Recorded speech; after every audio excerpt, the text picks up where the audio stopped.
Guy here with a quick message before we get on with the pod. As a thank you to our most dedicated and loyal viewers and listeners to Blood Red, we're inviting you to join our Blood Red Club. By joining, you'll get access to insider transfer content as well as interviews with former favourites and those connected at Anfield. All you need to do is head to bloodredpodcast.co.uk, enter your email address, and our exclusive content will head to your inbox. That's bloodredpodcast.co.uk. Thanks. Now on with the show. Hello everyone and welcome to another edition of the Liverpool.com podcast. My name is Stewart, your host, and I'm joined once again on a fine, well, not so fine Monday morning really, by Matt Addison and James Martin. But it is fine because international breaks are over, the real football's come back. And the league season's starting to take shape a little bit. We've had a lot of those games between the big teams that you normally get that set the narrative early on in the season.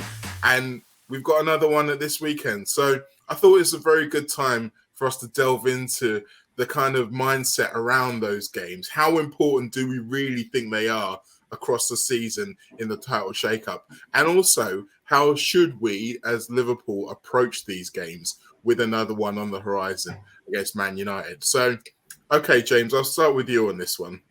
Now, the big cliche about these big match six-pointers is that essentially they don't matter because everyone plays everyone twice. But what I say, and I'm sure, is that there is some advantage to being able to take points off your rivals and add to your tally at the same time, whether it's just from a purely points perspective, but also that psychological element, which can be key over the course of a long season. Yeah, I mean, I think from the mathematical perspective, as you said at first, it's a valid argument to call them a six-pointer in the sense that it's the only chance that comes around where you can ensure you get 3 points and ensure that one of your main title rivals gets no points. So the swing is there. It's bigger than when you're both playing, a Burnley or a Palace or basically anyone outside the top six. I don't know why I picked those two, but you get the idea. So yeah, there's definitely a bigger advantage to winning these games. And as you say, that's even before you touch on that kind of psychological element, which is bound to play a part. I mean, when you look at last season, not so much, but the season before in particular, there was the Liverpool City game, wasn't there? Sort of just coming up to Christmas time, and then I think it was a 5-point gap became an 8-point gap or something like that, and that just felt not unassailable, but it felt like a watershed moment really, and Liverpool didn't look back from there. City had some struggles, and then by the time we hit the new year, it was game over. So that's an extreme example, but yeah, winning against a title rival can have big impacts in that kind of mental side of the game, no doubt about it. I mean, you call it an extreme example. I do think it's a game that everybody remembers as being pivotal in that season. And it really helped to a lot of people convince themselves that Liverpool could really go about it. But I want to come back to something you said earlier as well regarding the idea it's the only time you can guarantee your opponents drop points. Because, Matt, one of the things I think we're going to see with this season, and we have seen over the recent past, is that Liverpool, Man City in particular, and I think you can now add Chelsea to this, have the ability to be remarkably consistent and grind out wins after wins after wins, even in situations against some of the smaller teams where you maybe think they're short-handed or there's a team who maybe has a bit of a chance, but they just always find a way. So when you've got teams who can be so consistent, it seems it's almost as if the only teams who can cause them problems are the other big ones. Yeah, I suppose that's certainly the argument, isn't it? I think, the past weekend of results probably would match up with that. I know we're going to talk a little bit more specifically about Manchester United and what happened to them a little bit later on. But you'd look at, obviously, Liverpool going first and winning and blowing away Watford and doing what they did. But then off the back of that, almost as soon as that had finished, Manchester City went a goal ahead against Burnley, and you kind of knew how that one was going to finish. It was only really a surprise that it finished 2-0 rather than 5 like it normally does. But obviously that happens, and then Brentford, you're thinking there's possibly a chance that Chelsea could slip up there. Liverpool have already done that themselves, but Chelsea, didn't play amazingly well, but they kind of grind out a result again. I think that's probably a word we're going to use fairly frequently on the podcast, of grinding out these games and making sure that you win. And I think that's something that Chelsea certainly have got. City and Liverpool, we know from previous seasons, have got that. So I think you're right in the sense that it is the opportunity to take points off your rivals. I think for me, the default whenever Liverpool play another team in the top four or another team in title contention is first and foremost, Liverpool don't lose. That has to be the first priority. But if there is an opportunity to go and win it, then go and do that. Because I suppose that the obvious example would be Chelsea earlier this season. Obviously, it finishes 1 each. Liverpool maybe think that they should win it because it's against 10 men. But I don't know. I came away thinking Chelsea were very, very good in the first half. Obviously, go down to 10 men. A point's not the worst result. So I think for me, that the default is usually don't lose. But if you can win, try and win. It's interesting, that part, though, isn't it? Because particularly when you think about traditionally the onus is on the home team. If you can win your games at home, it feels very similar to what we say about the Champions League group stage. If you win your games at home, and then everything else can kind of take care of itself. But the way the last couple of seasons, particularly the COVID effective seasons we've had, it's kind of seen that shift a little bit. I mean, if you look, we're going to call it a top 4 table rather than a top 6 table, because I think most people have agreed that below that, it's still a little bit up in the air. And I mean, as we'll come on to, the 4 is kind of a little bit generous. But when we're looking at the top 4 result, the results between last season's Champions League place players, Liverpool, Man City and Chelsea all had identical records in the top 4 head-to-heads. 2 away wins, 2 home defeats and 2 draws, which is surprising because normally you'd think the wins come at home. But for all 3 of them, they were more vulnerable at home than they were away from home. For Manchester United, one of those away wins was actually a draw. But then if you think about the games themselves, James, there wasn't a massive amount in between them in a lot of the games. I mean, even Liverpool's bad beating against Manchester City was a 1-1 on the hour mark. So you look at that and you think maybe there isn't so much in the games between them. Maybe it's beating the other 16 teams regularly and reliably that actually matters more. Yeah, I mean, I think in times gone by, that was definitely how you won the titles. You beat the other 16 and then you'd win. You could probably lose all of your head-to-head against the top 4 and you could still get the title. But the bar has moved, not necessarily for the better in terms of the health of the game, in the sense that you do just have these kind of block of 4 to maybe 6 financially dominant teams. And that has allowed them to build these squads that realistically, if they're managed well, should be winning most weeks against the sides lower down. That's just the reality now. And we've seen that in the last few seasons bearing out, really. You look at Liverpool in 2018-19, where, you got post 97 points or whatever it was and not win the league. There's a new level of dominance in that respect. And yeah, that does place more importance on the intra top 4 games. It's almost like the Super League within the Premier League. Like it kind of exists to some extent already because, yeah, don't tell anyone. But yeah, it does mean you just have to win those games because, I mean, United's a bit different because, you look at Solskjaer, you think, is he up to that level? Could they have spent their money better to bring in an elite manager to manage the talents they have? And so maybe they'll be slipping up a little bit more often. But yeah, you've got to assume now that the other title rivals will be winning week in, week out. And that means when they come to town or when you go to them, there's increased importance on a result if you want to win the title. That's just how it is now, I think. Manchester United are a really weird case within this as well, because they seem to be doing better at those bigger games than they do against some of the other teams. We've seen many times they've beaten Manchester City probably more than anyone else in the last 18 months or so. And yet they've struggled against many, many teams who they would believe are below them. So it's almost as if when you're trying to put together a title team, you have the consistency to put away the teams you should put away, but the high elite quality to match the high teams. You need to have both of those elements, Matt, I think, if you want to be a real contender. Yeah, and I don't think it's just consistency in terms of the level of performance. It's the type of performance as well. I think if you look certainly at Liverpool and Manchester City, and to a massive extent, I would say as well, Chelsea as well, the way that they are set up is to dominate against the lesser teams. It is very much a case of keeping the possession, keeping the ball, being intense, winning it back quickly.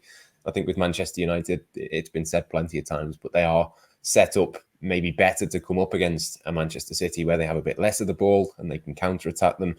I think when they struggle, it tends to be quite often at home against a low block, and Liverpool have been there themselves in the past. They've kind of evolved past that and found ways around that. And I think that's what it comes down to for me, is obviously the manager to a large extent dictates, the style of play, the way that they attack.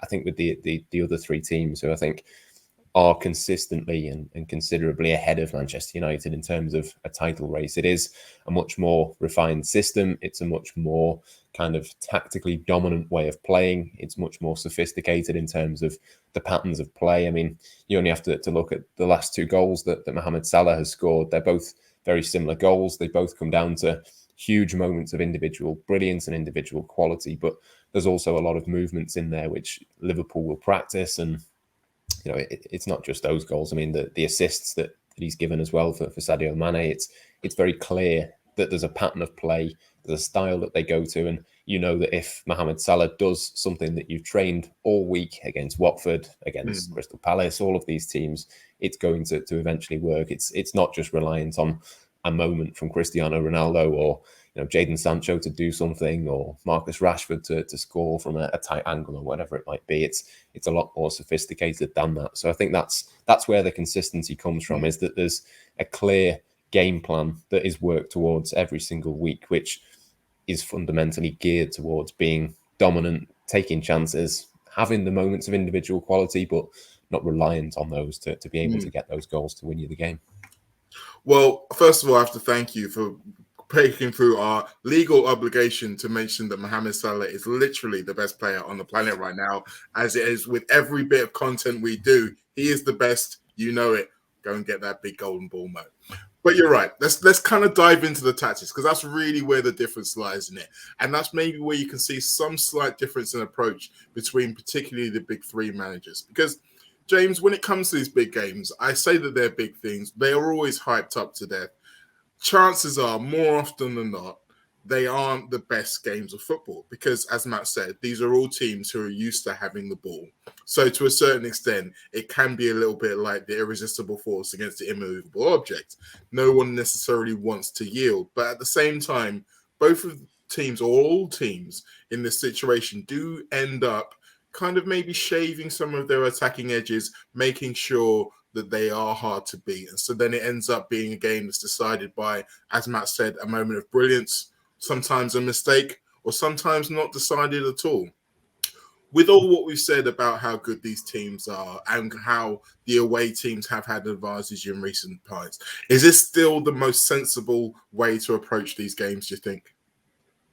Yeah, I think so. It's tricky. These guys know what they're doing much more than we do, don't they? So, I mean, I'm not going to come on here and say, Pep Guardiola, Jurgen Klopp, Thomas Tuchel, they're all approaching these games totally wrong. They should do it how I think. But yeah, the instinct as a fan is to think, play your own game. It's so much easier said than done when you're up against another elite opposition. But I think we have sort of seen that in Liverpool City games in recent times. You do have that kind of element of fear to some extent from Guardiola, I suppose. But they have been quite high quality games. You look at the most recent one, the 2-2. That was there was sort of the handbrake was on when they were feeling each other out, and then it kind of turned into this contest of these two teams just trying to play their best football, and the result was very entertaining, and it could easily have led to a win for either of the teams at the end of the day. So yeah, I suppose it's just different ways of getting the same end result. Like, you can cancel each other out by going defensively, or you can cancel each other out by both showcasing why you're such good elite attacking teams. But I suppose if push comes to shove, it might not make too much difference. Like, the quality out there, and in terms of the coaching as well as the players, however they want to set up, there's a high possibility that it's going to either cancel out or, as Matt said, come down to some kind of moment of brilliance, which in those kind of top four games, you're going to have to accept that you rely on them a bit more than you'd want to be relying on them against the rest of the 16. Like, again, it's when you're trying to get repeatable results, you don't want to rely on them. But for these kind of one-off or rare games, yeah, sometimes the best players decide them. That's the way it goes. So yeah, there's no one's getting anything glaringly wrong tactically in the top four. That's not going to come as a surprise. But yeah, there's different ways of approaching it. I mean, yeah, you say it's more of a fan's way of looking at it, but I have seen quite a few column inches regarding whoever loses his match, particularly within the Chelsea-Man City bracket. I mean, obviously after the Champions League final, there's a lot of talk of the fact that Pep Guardiola didn't go for it, quote unquote, in the way that they should. And Chelsea at home against Manchester City earlier this season had exactly the same criticisms leveled at them. They weren't progressive enough. But again, as we've said, these are all fantastic teams with amazing attacking and defensive systems. So sometimes you have to tip your hat and say, okay, this other team played very well. But Matt, I think it is noticeable that, as James mentioned, when Liverpool and City play, yes, it's cagey, yes, it's tactical, but the game will always break out. These are two teams that are almost bound to find a way to play attacking football at some point. Whereas with Tuchel's Chelsea, it's not quite there yet. Now, obviously, Klopp and Guardiola have been in situ a lot longer than Tuchel. He's just getting into his first full season now. Do you think that's something we'll see progress from him over the course of his Chelsea career, or do you think he's just naturally that kind of guy who's going to be a bit more reticent than the other two?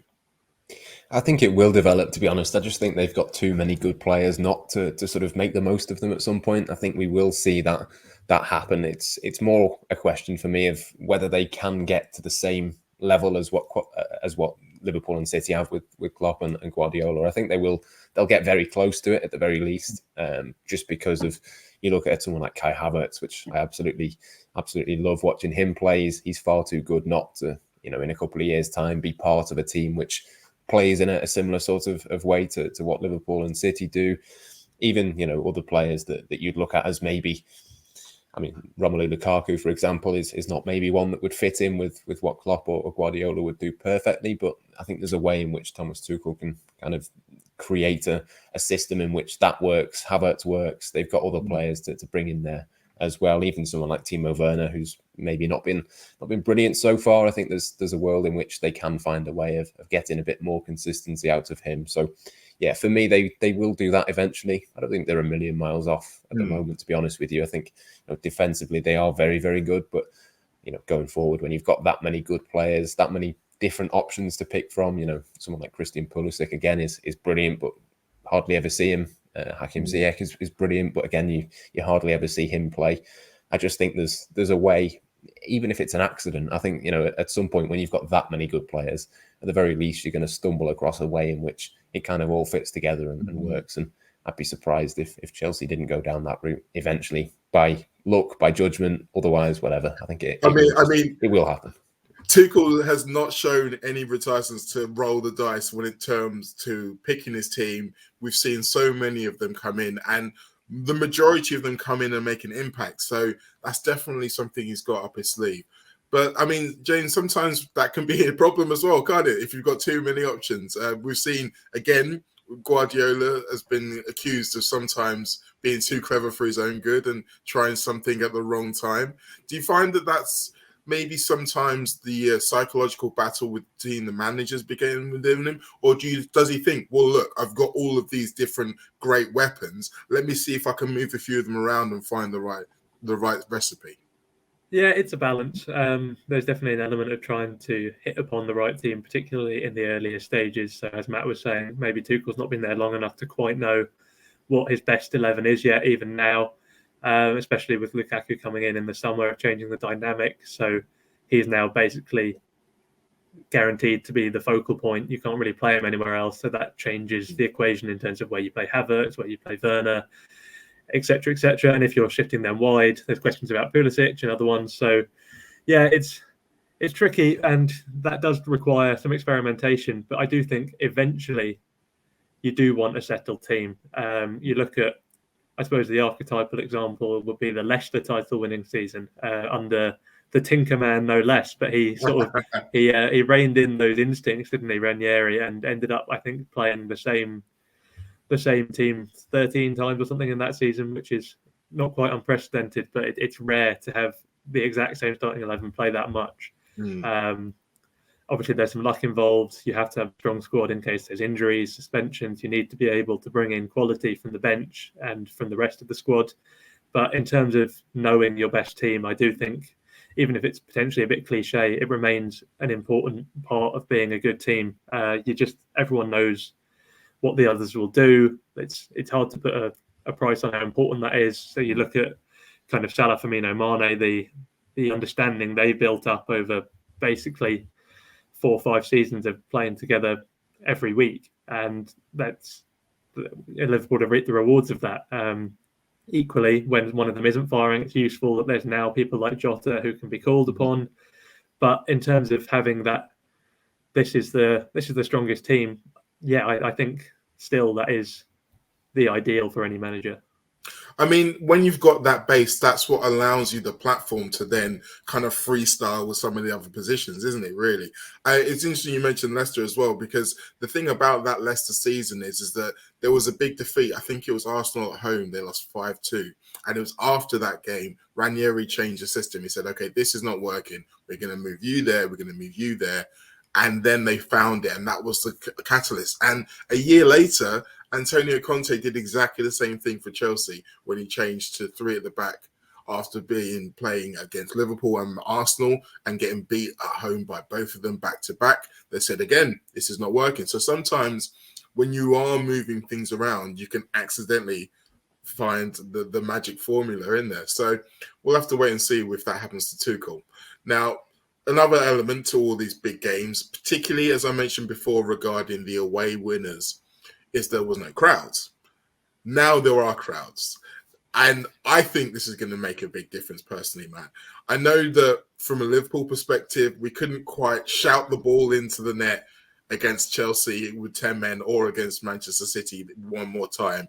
But it is going to make a difference, isn't it, having the fans back, particularly in these big games. There's going to be a rivalrous atmosphere. I mean, Liverpool going to Manchester United at the weekend is the perfect example, really, isn't it? Liverpool did a really good job on them at the end of last season in that empty Old Trafford.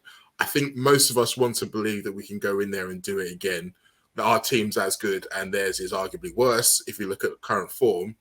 But it's not going to be easy, is it? No, it's not. No, it's certainly not going to be easy. I think Liverpool's team is significantly better now than what it was then. If you look at the centre-backs alone, they are very different. Yeah. Obviously, Manchester United have got better and improved, but I think they've got 1 or 2 players that are missing as well. But you are right that the fans will change things. I think we saw that plenty of times for Liverpool, the 6 home games where they got beat. That doesn't happen. The Manchester City 4-1. That doesn't happen. If Liverpool equalise in that game, there's no way that City go on and win it by even 2 goals, forget 3. They might go and get 1 and they've played in difficult circumstances in Europe and done well in the past. But I just don't think that something like that would ever happen. So yeah, the fans will change things, no doubt about that. And I think you're right as well in that it will be in the bigger games in which that happens. I think obviously that 6-game unbeaten run, there was Fulham and Burnley and teams like that in there as well. But I think the centre backs played a lot into that kind of thing as well. I think if you add Van Dijk into all of those games, do they end the same way? Absolutely not. I think obviously fans are important, but I think you're right. It's more a case of these big games, and it can work both ways. Obviously, Manchester United is a difficult one. Going to Stamford Bridge is very different with fans compared to without. That will be an interesting one as well. And I suppose that's the only sort of doubt in my mind is that Liverpool have played 2 of their title games at home and not won either of them. It means that maybe they've got to go to Stamford Bridge and the Etihad and at least get a point from those games, because that would match what those teams have done when they've come to Anfield. So that's maybe a slight doubt, but I suppose go and win on Sunday against Manchester United and maybe that doubt starts to go away. I think it does. I think, obviously, like I said, the fans are going to make a difference. And you're right, having the players back does help too. I mean, we could have a full stand, but if Virgil van Dijk's sitting in the stands, then yeah, I'm not as confident. But I think when it comes to the games like Stamford Bridge last season, before it all went wrong, we played very well away at Stamford Bridge. We've had a good few wins there over the years. We've had some good positive performances, at the Etihad, even if we haven't had quite as many wins. At Old Trafford, though, James, this win the end of last season was the first at Old Trafford under the Klopp era. And I feel like too many times we've gone into this fixture playing the fixture rather than the actual 11 players on the pitch. And again, maybe that comes into mindset. Maybe that comes into being more adventurous, realizing that, yes, this is a big game for a lot of reasons, but this isn't necessarily a big game team. A lot of the things we were saying before about the way those games go, it doesn't necessarily have to go this way. I mean, is it really that much different when you break it down to playing away at Leeds United? Well, I mean, I like Leeds United. So well, exactly. That's why I put this one to you. Yeah. Yes, it is different. Like, realistically, it is very different still. Not least because just tactically, they're very different propositions. You look at how Ronaldo's changed United, how he basically just doesn't press at all for a full 90 minutes. And Greenwood is quite low down on the pressing per 90 sort of scale as well. So you're not looking at a team who are going to sort of hustle you high up the pitch in quite the same way as a Leeds. You are looking more at just kind of, if they take a chance, they've got the quality and they'll put it away. So it's I know the point you're trying to make in the sense that they're a different proposition to the rest of the top four. It's not that the tactical quality isn't there compared to particularly City and also Chelsea. There is an extent to which you can just play your own game and try and play through them in the sense that in the same way you would with teams not necessarily thought of in the same bracket as the top four. But no, I mean,